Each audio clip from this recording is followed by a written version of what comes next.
Welcome back again. So in the previous video, we talked about what is a friend function and why do we use a friend function. Also, we have seen the difference between a regular function and a friend function. We have seen a scenario about how the friend functions to the class can access the private member of that class, but the regular functions that are not afraid a friend function, they cannot access the private data members. Now we're going to solve a question. By the way, we didn't cover this yet. We have two situations of for friend function. We only covered one situation, which is the regular function that outside the class. But the other situation, the friend function is a method in the class, but it will be a friend function to the other class. So we'll cover this.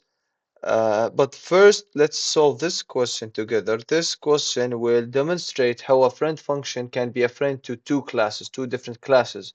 And it's not necessarily for one class, okay? So we as developers, we need to be creative. So we understand how the friend function works, and then depends on the requirements and depends on the question we solve.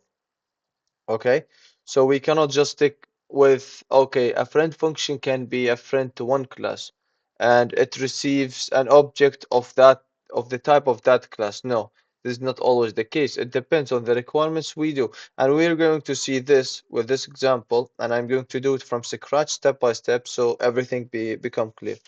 Okay, so this is an example from the slides, by the way. You'll find it in the slides. Uh, using a common okay, using a common friend function, write a program to find out the sum of two private data members, num1 and numB, of two classes. So num1 belong to a class, numB belong to another class. So the classes is ABC, the other class is XYZ.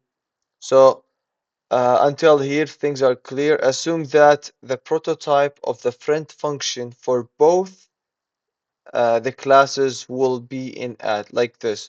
So this will be the prototype. Okay, so basically, let's go and try to implement it step by step. So first of all, we write class and then ABC. Okay, so this is the class private. And then what do we have? We have numA, right? It was numA. Yes, it was numA, and then we give it integer, okay? Then we have, let's say we have class, the other one was XYZ, and then it has private. Okay, by the way, I wrote private there. It doesn't matter if I write private or not, it would be private anyway. So integer, this one is num B as it mentioned in the requirements. So we have num B and num A, each related to each class or belong to each class. Okay. Uh, Now let me add a semicolon here. Actually, a semicolon here, another semicolon here for the class itself. Yeah, I always forget to put some semicolons. Yeah, and sometimes I lose marks because of this. Anyway, so now we have ABC and we have XYZ. So these are two different classes, and we have a friend function. But before the friend function, let's think of, okay, when we create the class, uh how do we initialize the num1 and num2? Let's do a quick public section, and let's do a constructor, a default one, so we can initialize. Okay, so ABC, and then it's a default constructor, num a will equal 10. Let's make it always have this for ABC, and then for XYZ, I have XYZ. I have another default constructor, and then make numB always numB. Make it always, let's say, 5. Okay. So now, there's an issue here.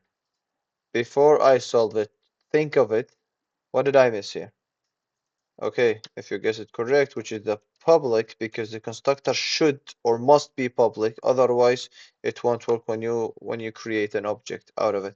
Okay, so basically now I have two classes, two data members, numA and numB, and then I have constructors, default ones, to initiate numA and numB.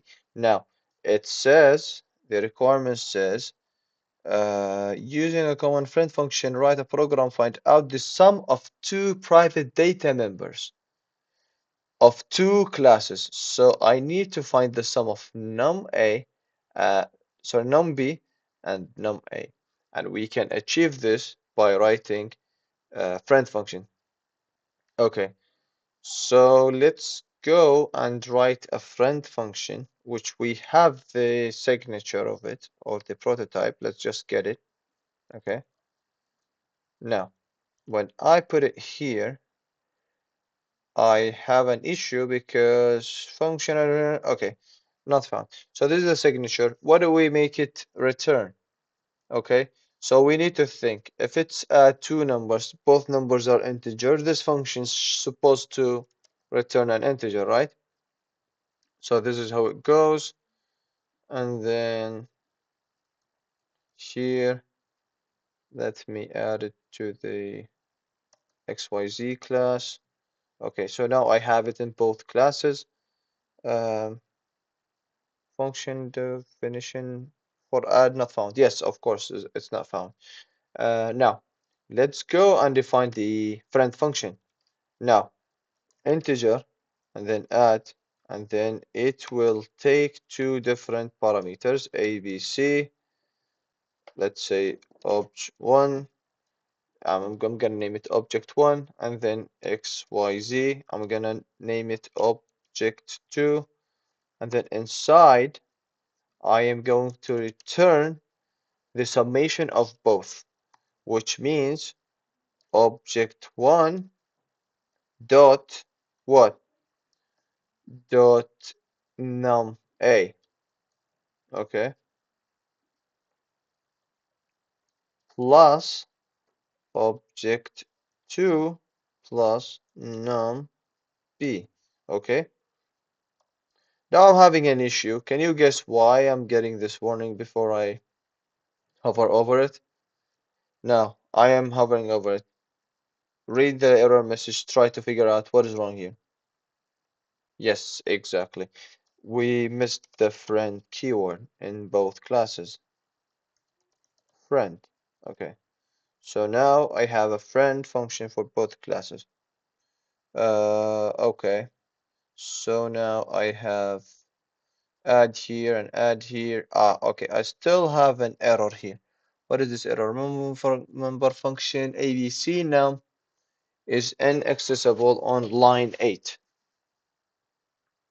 So on line 8, I have this, which is a private data member. It's not accessible. Okay, so it's not accessible because of, I think, okay, yeah, it makes sense. Okay, because here inside the first class we have the ABC, so we have this function prototype, the ABC. So inside this class, okay, it knows what is ABC, but it doesn't know what is XYZ yet because we're defining XYZ after that.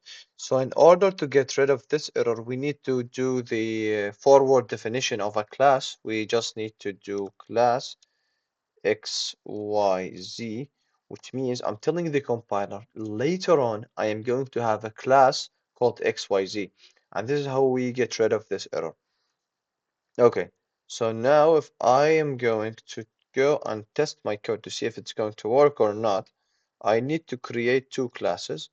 The first class of type ABC, and then let's call it A. And then the other class of type XYZ, and then let's call it X. Okay, so now I have two classes ABC and XYZ. I'm creating two objects, A and X. So when I create x, numA will get 10 because the default constructor will get invoke. So A will be an object that has a data member called num1, and num1 will have 10. Okay. Same goes with XYZ because it has the same default constructor and going to initiate numB to 5. Okay, so now if I am going to call the add function, it return the result of the summation of object1.numA plus object2.numB. So what I can do is doing cout and calling the function directly, and then I should pass the two objects that I created, which is A and X. So A is an object of type ABC, X an object of type XYZ. So I'm passing them. A will be opt1 and X will be opt2. So I am adding them together and then returning. Now let me save and see if I am going to get 15. Okay, let me compile the code. Before I run it, it's 15 because I'm initializing XYZ numB to 5 and I'm initializing numA to 10 that's related to class ABC. So now if I run it, I should see 15. As you can see, I see 15. Let me do end L so it become clearer for the viewer. Okay, as you can see, it's 15. Yeah. Basically, okay, by the way, if you didn't subscribe in the channel, please do because when I post a video, you get a notification so you know that I post a new video of the classes that we're taking. But basically, I think I'm going to post a video every week on every new subject that we get or we have in the class. And if you have any questions, please write them in the comments. If you want to solve some sort of questions, if there's something not clear for you, or one of the topics that I didn't cover is not clear for you, please write it in the comments or direct message me anything you want. I am here to help.